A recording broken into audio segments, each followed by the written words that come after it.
ನಾನಿಲ್ಲಿ ಪನ್ನೀರ್ ಗ್ರೇವಿನ ಹೇಗೆ ಮಾಡೋದು ಅಂತ ತೋರಿಸ್ತಾ ಇದ್ದೀನಿ. ಇಲ್ಲಿ ಚಪಾತಿ ಜೊತೆ ಸರ್ವ್ ಮಾಡಿದ್ದೀನಿ. ನಾವಿಲ್ಲಿ ಪೂರಿ, ಚಪಾತಿ, ದೋಸೆ ಮತ್ತು ರೋಟಿ ಕರಿ ಅದಕ್ಕೆಲ್ಲ ತುಂಬ ಚೆನ್ನಾಗಿರುತ್ತೆ. ಸಿಂಪಲ್ ಆ್ಯಂಡ್ ಈಸಿಯಾಗಿ ಮಾಡಿದ್ದೀನಿ. ಯಾವುದೇ ಥರ ಇದನ್ನು ನಾನು ಯೂಸ್ ಮಾಡಿಲ್ಲ, ಇಂಗ್ರೀಡಿಯೆಂಟ್ಸು ಯೂಸ್ ಮಾಡ್ದೇ ನೀಟಾಗಿ ಮನೇಲಿರೋದ್ರಲ್ಲೇ ಯೂಸ್ ಮಾಡ್ಕೊಂಡಿದ್ದೀನಿ. ಇಲ್ಲಿರೋ ಇಷ್ಟು ಮಸಾಲೆ ಪೌಡರ್ ತೋರಿಸಿದ್ದೀನಲ್ಲ, ಅಷ್ಟು ಮಸಾಲೆ, red chilli powder, garam masala, ಜೀರಾ ಪೌಡರು, ಪೆಪ್ಪರು, ಸಾಲ್ಟು ಮತ್ತು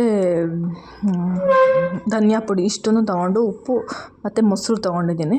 ಮತ್ತು ಪನ್ನೀರನ್ನ ಕ್ಯೂಬ್ಸಾಗಿ ಕಟ್ ಮಾಡ್ಕೊಂಡಿದ್ದೀನಿ. ಇಲ್ಲಿ ನಾನು ನಂದಿನಿ ಪನ್ನೀರನ್ನ ಯೂಸ್ ಮಾಡಿದ್ದೀನಿ 200 ಗ್ರಾಮು. ಮತ್ತು ಒಂದು ಕ್ಯಾಪ್ಸಿಕಮ್ ತೊಗೊಂಡಿದ್ದೀನಿ, ಅದನ್ನು ಈ ರೀತಿ ಕಟ್ ಮಾಡ್ಕೊಂಡಿದ್ದೀನಿ. ಮತ್ತು ಒಂದು ಆನಿಯನ್ ತೊಗೊಂಡಿದ್ದೀನಿ. ಆನಿಯನ್ನ ಈ ರೀತಿ ನೀಟಾಗಿ ಚಾಪ್ ಮಾಡಿ ಇಟ್ಕೊಂಡಿದ್ದೀನಿ. ನೋಡಿ, ಈ ಥರ ಕ್ಯೂಬ್ಸಾಗಿ ಕಟ್ ಮಾಡಿ ಎಷ್ಟೆಷ್ಟು ಮೆಷರ್ಮೆಂಟು ಕ್ವಾಂಟಿಟಿ ತೊಗೊಂಡಿದ್ದೀನಿ. ಆಮೇಲೆ 3 ಟೊಮೆಟೊ ಮತ್ತು ಒಂದು 4-5 ಬೆಳ್ಳುಳ್ಳಿ, ಒಂದೇ ಒಂದು ಸ್ವಲ್ಪ ಶುಂಠಿ ತೊಗೊಂಡಿದ್ದೀನಿ. ಟೊಮೆಟೊ ಕಟ್ ಮಾಡಿಕೊಂಡು ಅದನ್ನ ಪ್ಯೂರಿ ಮಾಡ್ಕೊಬೇಕು. ಪ್ಯೂರಿ ಮಾಡಿಕೊಂಡು ಜಾರ್ಗೆ ಹಾಕಿ ನೀಟಾಗಿ ಪೇಸ್ಟ್ ಮಾಡ್ಕೊಂಡಿದ್ದೀನಿ. ಅದಾದಮೇಲೆ ಒಂದು ಬೌಲಿಗೆ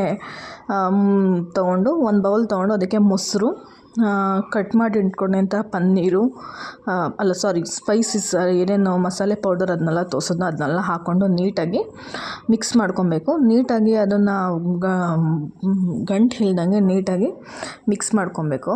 ಮೊಸರು ಮತ್ತು ಆಗಲೇ ಹೇಳಿದ್ನಲ್ಲ, ಗರಂ ಮಸಾಲ, ಧನಿಯಾ ಪುಡಿ, ಜೀರಾ ಪುಡಿ, ಪೆಪ್ಪರ್ ಪೌಡರ್, ಸಾಲ್ಟು, ಅರಿಶಿನ ಇಷ್ಟು ಹಾಕ್ಕೊಂಡಿದ್ದೀನಿ. ನಾನು ಇಲ್ಲೇ ಕರೆಕ್ಟಾಗಿ ಸ್ಪೈಸಸ್ ಏನೇನು ಬೇಕೋ ಅದನ್ನೆಲ್ಲ ಹಾಕ್ಕೊಂಡಿದ್ದೀನಿ. ಒಗ್ಗರಣೆ ಹಾಕ್ಬೇಕಾದ್ರೆ ಏನೂ ಆ್ಯಡ್ ಮಾಡಲ್ಲ. ನೀಟಾಗಿ ಬೀಟ್ ಮಾಡ್ಕೋಬೇಕು. ಈ ರೀತಿ ಒಂದು ಚೂರು ಗಂಟು ಇಲ್ದಿರೋ ರೀತಿ ನೀಟಾಗಿ ಚೆನ್ನಾಗಿ ಇದು ಮಾಡಿಕೊಂಡು, ನೆಕ್ಸ್ಟು ಕಟ್ ಮಾಡಿದಂಥ ಕ್ಯಾಪ್ಸಿಕಮ್, ಪನ್ನೀರನ್ನೆಲ್ಲ ಹಾಕಿ ನೀಟಾಗಿ ಕೋಟಿಂಗ್ ಕೊಡಬೇಕು. ಈ ರೀತಿ ನೀಟಾಗಿ ಕೋಟಿಂಗ್ ಕೊಟ್ಟಾದ್ಮೇಲೆ ಅದು ಒಂದು 30 ಮಿನಿಟ್ಸು ಕೋಟಿಂಗೆಲ್ಲ ಅದಕ್ಕೆ ಹಿಡಿಯೋ ಹಾಗೆ ನೀಟಾಗಿ ಇಡಬೇಕು. ಆಮೇಲೆ ನೆಕ್ಸ್ಟು ಒಂದು ಬಾಣಲಿ ತೊಗೊಂಡು ಕಾಯಕ್ಕಿಟ್ಟೆ ಸ್ವಲ್ಪ ಎಣ್ಣೆ, 1 ಸ್ಪೂನ್ ತುಪ್ಪ ಹಾಕಿ ಸ್ವಲ್ಪ ಸೋಂಪನ್ನ ಹಾಕ್ಕೊಂಡಿದ್ದೀನಿ. ಸೋಂಪು ಹಾಕ್ಕೊಂಡಾದ್ಮೇಲೆ ನೆಕ್ಸ್ಟು ಆನಿಯನ್ ಸಣ್ಣದಾಗಿ ಚಾಪ್ ಮಾಡಿ ಇಟ್ಕೊಂಡು ಆನಿಯನ್ ಹಾಕೋಬೇಕು. ಇಲ್ಲಿ ನಾನು ಯಾವುದೇ ಥರ ಚಕ್ಕೆ ಲವಂಗ ಎಲ್ಲ ಯೂಸ್ ಮಾಡಿಲ್ಲ. ಅದಕ್ಕೆ ಹಾಗೆಯೇ ಒಂದೇ ಒಂದು ಸ್ವಲ್ಪ ಸೋಂಪು ಹಾಕಿದ್ದೀನಿ. ಆಮೇಲೆ ಟೊಮೊಟೊ ಪ್ಯೂರಿ ಮಾಡ್ಕೊಂಡಿದ್ದೀನಲ್ಲ, ಟೊಮೊಟೊ ನೀಟಾಗಿ ಹಸಿ ವಾಸನೆ ಹೋಗೋವರೆಗೂ, ನೀರೆಲ್ಲ ಫುಲ್ ಇದಾಗೋವರೆಗೂ ಚೆನ್ನಾಗಿ ಮಿಕ್ಸ್ ಮಾಡ್ಕೊಬೇಕು.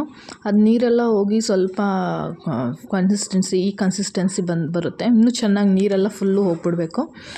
ನೀರೆಲ್ಲ ಚೆನ್ನಾಗಿ ಹೋದ್ಮೇಲೆ ಈ ಥರ ಕನ್ಸಿಸ್ಟೆನ್ಸಿ ಬಂದಾದ್ಮೇಲೆ ಆಲ್ರೆಡಿ ನಾನು ಮ್ಯಾರಿನೇಟ್ ಮಾಡಿ ಇಟ್ಕೊಂಡಿರ್ತೀನಲ್ಲ ಪನ್ನೀರ್, ಕ್ಯಾಪ್ಸಿಕಮ್, ಆನಿಯನ್ನ ಅದನ್ನೆಲ್ಲ ಹಾಕಬೇಕು. ಇಲ್ಲಿ ನಾನು ಯಾವುದೇ ಸ್ಪೈಸಸ್ ಹಾಕ್ತಿಲ್ಲ, ಯಾಕಂದರೆ ಆಲ್ರೆಡಿ ಮಿಕ್ಸ್ ಮಾಡ್ಬೇಕಾದ್ರೆ ಹಾಕಿದ್ದೀನಿ. ಎಕ್ಸ್ಟ್ರಾ ಸ್ಪೈಸಸ್ ಖಾರ ಬೇಕು ಅನ್ನೋರು ಇಲ್ಲಿ ಚಿಲ್ಲಿ ಪೌಡರು ಅದನ್ನ ಮತ್ತೆ ಆ್ಯಡ್ ಮಾಡ್ಕೊಬೋದು.